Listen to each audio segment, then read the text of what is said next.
All right, guys, so the demo I'm going to do today is just on embroidery, so hand embroidery on your paper projects. So I have a couple of demos or examples that I can show you that I pre-did, because this is a technique that does take a little bit of time. So I didn't really want you to have to sit there and watch me stitch a whole bunch of different things. So I did pre-stitch a couple, and then after I'll show you with a simple visual, like I'm just stitching a little sun here. So I'll show you how to do the actual back stitch. On this image, I'll just finish off the rest of that circle to show you how we do the stitch. But first, I just wanted to show you a couple of ways in which you can use this technique to get some really pretty textures and details on some of your projects. So I chose to work today with the When We First Met line by P13. And so I took any floral pattern is like a really easy, simple place to start, or anything with clean visuals where there's lines that are really easy to follow, to stitch around. So I've picked this pattern paper to work with. The same with, I'm sure you've seen lots of companies have been coming out with papers like this that have a whole bunch of different like little graphics for fussy cutting rather than a background or a pattern. It's each little element is its own embellishment that you fussy cut out for your projects to make your own embellishments.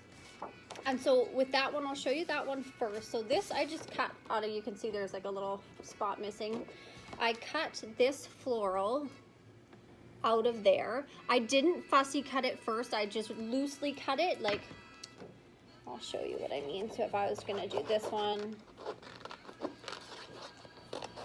you don't want to cut right to the edge first, because then when you go to poke the holes and stitch, you're going to be tearing your paper. So you want to leave some space around the edge at first. So you just loosely cut it like that. And once you've done that, that's when you get to the fun bit. So this is the one that I did, and I don't know if the detail comes through there, but I've just sort of stitched some details on that. And to me, that would make such a pretty, I mean, so simple. But you pop that onto, this is just the back side of that pattern. And just all that would need is a title or like a phrase, and that's like a perfect, beautiful little card. So you would take this element, and again, it doesn't have to be flowers, it could be whatever image you want. And then you would take a paper piercer. I'm gonna use my needle because my fingers are, I've been embroidering for a long time, my fingers don't get sore, but you would probably want to take a paper piercer because you're gonna have an easier time. They have a handle for you to hold, so you don't have to pinch this needle. So you would take your paper piercer, Tim Holtz has a really good one, and then you would take your graphic that you chose, and where did I put it? A mouse pad is the perfect place to work on because it's got that little bit of give. So I'm gonna set this down on the table so you won't be able to see for a second, but I'm gonna lay this down and take my needle and pre-poke the holes, because you're like, once you've pre-poked the holes, then you're basically playing connect the dots with thread to fill in the picture. So I'm just gonna set this down and poke the holes around one of the flowers and show you kind of what you'd be trying to achieve.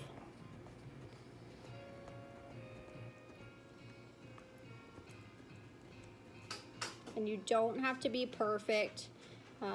It's not a perfectionist kind of activity. Where's the camera? I don't know if you can see that now there's a bunch of little holes. You can kind of see the light shining through them.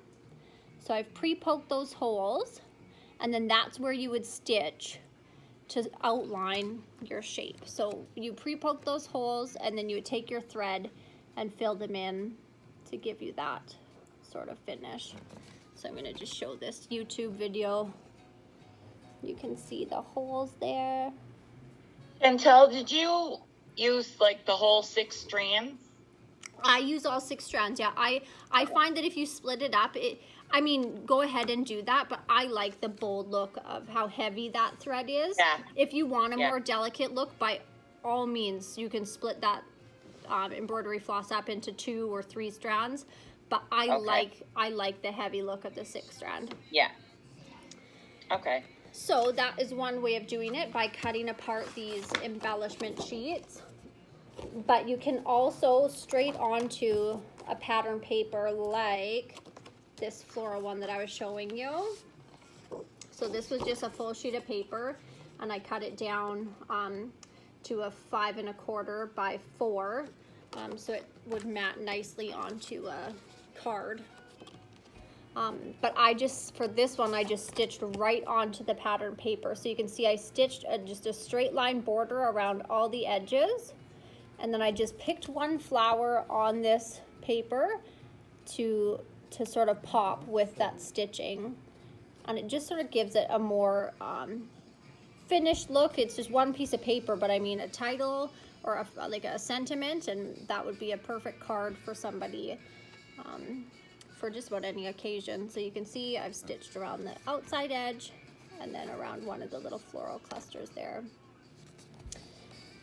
So that is some ideas of ways to use it with pattern papers where you don't have to have a pattern or an outline or the ability to draw a shape yourself. You're just using the graphics on these pattern papers to guide your stitching, which is always nice. But you can also, I picked the simplest design that I possibly could, so I picked a sun. But if you go onto Google and type in, I mean, you think of anything, an octopus or a butterfly or a balloon or a birthday cake, and you search that item, whatever you're looking for, and then just say clip art black and white, and it will show you all these simplistic visuals that you can just save to your desktop, and then you print them off, and they act as a template for you to stitch. And I will show you how we turn that little graphic into a stitch. So yeah, like let's say you wanted a big Eiffel Tower on the back of your layout for some Paris trip or something. You would search that Eiffel Tower outline or silhouette graphic on Google, save it to your desktop. It does not even have to be good quality. Like this one, you can see it's like grainy. We were almost out of toner ink. It's like faded. It doesn't really matter. So you would take that graphic that you wanted, you would print it to size, then you would take your paper, you would line it up. So I've just put it over top of this blue piece of paper. I usually use either washi tape or like green painter's tape, but you want to make sure you use something that's not going to tear your paper. So I'm just going to use washi tape for this, and you're just taping it down so that when you go to poke the holes on this like makeshift stencil that you've created, the paper doesn't slip underneath, so you want it to stay in place while you poke your holes. So I'm just going to put 2 strips of washi, and then I'll hold it up and show you what I've done. So this is the stencil image on the front, and I've just put 2 pieces of washi tape to hold the blue pattern, not pattern, but solid paper to it. And again, I'll emphasize one more time, I would suggest you guys use a paper piercer so that you have a handle to hold, because it can be hard on your fingers to just hold this needle tight to poke.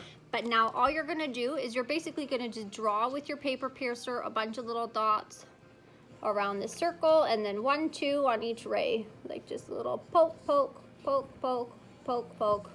I'll hold it up close, you might even be able to see where I've poked the holes for the one I've already started. So you're just gonna, it doesn't matter, I'm not a perfectionist, I'm not super particular, like I don't care if all the stitches are a 1/4 inch, like some of mine are way longer with spacing in between them than others. You'll never notice that on the finished project. So yeah, you just quickly poke all the holes. I'll do this really fast so you can see just how easy it is to do. And then once you've poked all those, then you can lift that template up. And again, some graphics will take longer than others. Like I've done some that take quite a long time, and I'm sure, oh thanks Kathy. Kathy's got me a paper piercer. I'm certain that like if you follow, you know, Paige Evans or have ever seen any of the work that Kelly does around here, like people will do incredibly elaborate embroidery work on their projects, and those will take just hours on hours. But you don't have to be devoting hours of your day to be able to do this kind of technique on your projects. There are tons of really simple and fast ways to do it. So that was how long it took me to poke the holes for the sunshine. And you can see they're all there now, and all I have to do is connect the dots with my thread, and I will have a cute little sunshine on my blue paper. So for anybody that does not know how to do a back stitch in embroidery, I've done most of it for you here again so that you don't have to sit and watch me do all of that. But I just did this stitch here. I've just done this stitch. So right now the thread is coming out the back of the paper. So you jump forward one hole. So this, you can see that this is the last hole that it came through back here. So when you flip it to the back, you jump one hole forward and pull it through to the front. And once you're in the front, now the thread is coming out, but there's nothing there. So you jump that thread back to close that gap, if that makes sense. And then that finishes off that line. Then when you flip it back, same thing. That's the last spot that thread came from. You jump one forward and send your thread through to the front. And then fill that gap with the thread. Chantel, can you let Monica back in, please? Oh, yeah, for sure. Thank you. Okay, now I'm going to hold it in front of my camera for a second just so that the YouTube, anyone watching this after on the YouTube video can see what I'm talking about as well. So you can see that that's the last hole that the thread came through. So from the back, you're going to jump one hole forward and send the needle through from back to front, one space past the last spot you had thread coming through.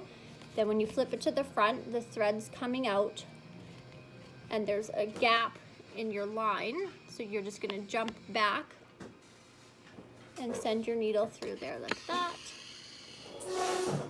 And that finishes that line. So same thing, you flip it back, you jump one hole forward and then flip it over and complete that line just like that.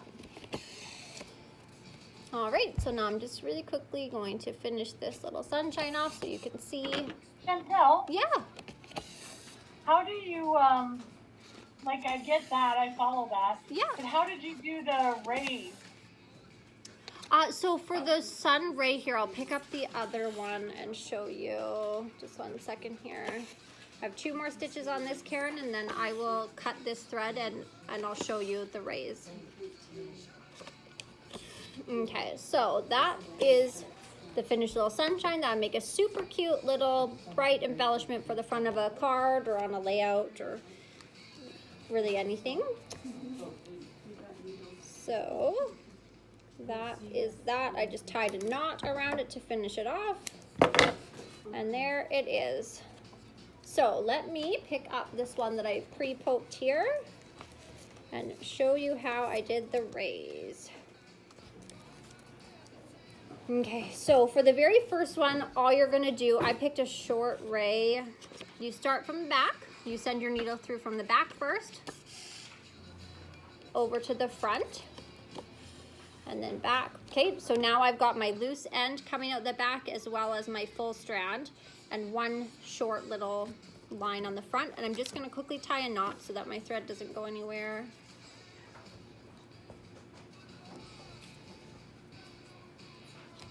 Okay, so all I've done there is tied a knot.